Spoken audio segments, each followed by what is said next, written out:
Bonjour et bienvenue sur la chaîne de Nico63. Ma petite MBK 51 se porte bien. J'ai commandé un kit Restom pour pouvoir faire tout l'intérieur du réservoir et être vraiment tranquille. Ça, je vous ferai un petit tuto sur comment marche le kit Restom. Mais ça, c'est pas pour aujourd'hui, car aujourd'hui, on va parler d'autre chose et je vous ai réservé une petite surprise.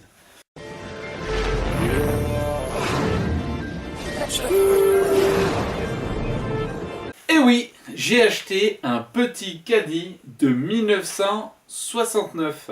Alors, j'ai pris ce petit caddie de 69, quasiment complet, à part les caches ici. Tout à l'heure, j'ai réussi à faire péter le moteur. Les caddies, ça n'a pas une énorme valeur puisque ça a été produit énormément. Quoi qu'on commence à en voir de moins en moins, mais ça avait une petite gueule plutôt sympa. Et c'est ce qui a remplacé un petit peu aussi le Solex. Donc là, on est sur un moteur donc, de 69 Isodine et on est sur un caddie donc avec la version suspension arrière. Donc voilà le petit caddie dans les détails. Alors effectivement, il n'est pas tout jeune, hein, de 69, qui est un moteur Isodine. Hein, donc c'est un moteur qui est peu performant, mais aussi qui est peu gourmand en carburant. On atteignait avec ça une petite vitesse de pointe aux alentours des 30-40 km/h. Voilà, qui était plutôt bon, respectable. Hein.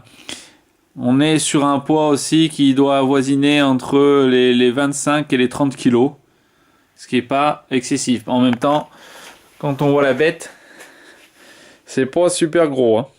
Donc celle-là a pas mal de détails encore d'origine. On a les petites pédales encore Motobécane. On a donc les suspensions arrière. On a encore le petit carbout qui est piqué mais qui est chromé. Donc on va essayer de tout récupérer. J'avais déjà changé vite fait la selle. On a le bouchon de réservoir Motobécane. Et voilà de ce côté ce que ça donne. Donc tous les joints du carbu, le carbu à démonter, tous les joints sont à changer. Hein. Donc là-dessus, on va faire une petite restauration assez simple. Je sais pas encore si je vais repeindre le cadre ou pas. Déjà, on va le faire péter. Bon, il a pété, mais je vais en premier lieu sur celle-là, par contre, remettre vraiment en état le moteur et il a de la compression. Si on voit. Hop. Pas si. Hop. Voilà. Donc ça, il n'y a pas de souci, il a pété tout à l'heure. Mais alors, comme on peut voir, l'état de la courroie qui est complètement cuit. Donc là, il y a un petit peu de rouille, j'ai pas les caches. J'ai essayé de regarder pour pas avoir le même problème. S'il n'y avait pas de la rouille là-bas, j'ai gratté un petit peu. Ça a l'air plutôt sain. Sur le réservoir, il est plutôt pas trop mal aussi. Hein. Bon, les soufflets à changer. Ça, c'est normal. Ça, c'est si on gratte, c'est juste sale.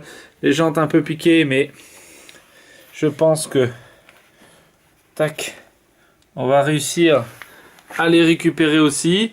On a le garde-boue à l'arrière et le petit feu, mais qui est cassé. Donc, on changera. Il n'y a pas de souci. Petit échappement est plutôt très propre. Et même si on regarde tout ce qui est garde-boue, c'est même pas piqué. Très très peu, voire quasiment pas cabossé. Non, c'est un bel état. Hein. Bon, les poignées au scotch d'électricien, ça va être changé. Évidemment. Enfin, voilà. Donc du coup, je n'oublie pas ma petite Motobécane derrière. Ça suit son cours, j'attends mon produit Restom. C'est là, dès que j'ai un petit peu 5 minutes de temps en temps, je vais aussi m'attaquer au moteur.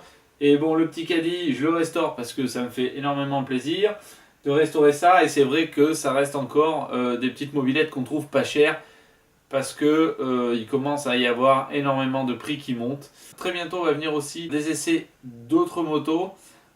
Je vais avoir aussi la mienne à finir, que je n'oublie pas. Et oui, parce que je vais lui fabriquer les crash bars. Donc ça aussi, ça sera le lieu d'une autre vidéo. On va l'équiper un petit peu, lui changer les pneus pour aller faire un petit peu d'off-road. Voilà, et je vais avoir aussi laissé deux autres trails à réaliser sous peu. Merci vraiment de me suivre. À chaque fois, on est de plus en plus nombreux. Ça me fait vraiment plaisir. Surtout, n'hésitez pas à lâcher des commentaires. N'oubliez pas le petit pouce bleu en bas de la vidéo. Ça fait toujours plaisir et ça m'aide à me faire référencer. Et si la chaîne vous plaît, n'hésitez pas non plus à vous abonner. Merci beaucoup et à très vite pour de prochaines aventures. Bye bye.